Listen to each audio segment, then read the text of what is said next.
Gjergj Luca, një nga përkrasit më të zjarrt dhe aktiv të Edi Ramës në hapësirën virtuale dhe mediatike, papritur ishte xhindosur me qeverinë e mikut të tij, të cilin e konsideron një hero kombëtar që po e çon vendin në Europë. Vet Luca, por edhe grupi i tij i pasuesve mediatik, ka nisur një sulm të koordinuar ndaj qeverisë për heqjen e Roland Kristos nga posti i zëvendës ministrit të bujqësisë. Roland Kristo duket se ka qenë njeriu i afërt i Lucës dhe lobit të tij të peshkimit në Ministrinë e Bujqësisë, e këtë e pranon vetë përkrasi i zellshëm i Edi Ramës, i cili thotë se Kristo ishte një nga specialistët më të mirë në Europë. Ndërkaq, disa përkras mediatik të Lucës shkojnë më tej duke sulmuar Taulant Ballën se ka vendosur në krye të sektorit një njeri të afërt të tij. Kjo mund të ketë ndodhur pikërisht sepse ai konsiderohet përkrahës i Lucës, e jo sepse është ai që është. Një zhvillim që duket qartë edhe në irritimin e biznesmenit, i cili deri më sot e ka patur grur me kryeministrin dhe mazhorancën.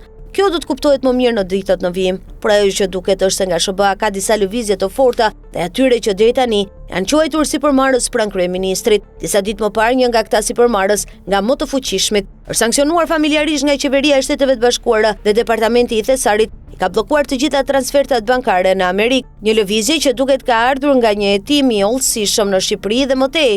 Para 2 muajsh Deja, e cila ka hapur zyrën në ambasadën amerikane në Tiranë, kërkoi ndihmë nga publiku për të informuar për trafikantët e drogës dhe pastrimin e parave, një prioritet që administrata Trump po investon shumë brenda SBA-s, por edhe jashtë saj. Sanksionet ndaj luftarysës së Sinaloas ka rastisur në një kohë me largimin e njeriu të Lucës nga Ministria e Bujqësisë, një sinjal që kërkon të tregojë se Edi Rama po reflekton apo po distancohet nga biznesmeni që përkrah hapur atë.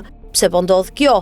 Po e ndjen lagështirën që mund të vi nga SBA dhe kërkon të veprojë paradhënie? Kjo duhet parë në vazhdim, ndërkohë që prej vitesh edhe biznesmeni patronazhist është përmendur nga media të ndryshme për lidhje të mundshme me rrjetet të nëntokës kriminale.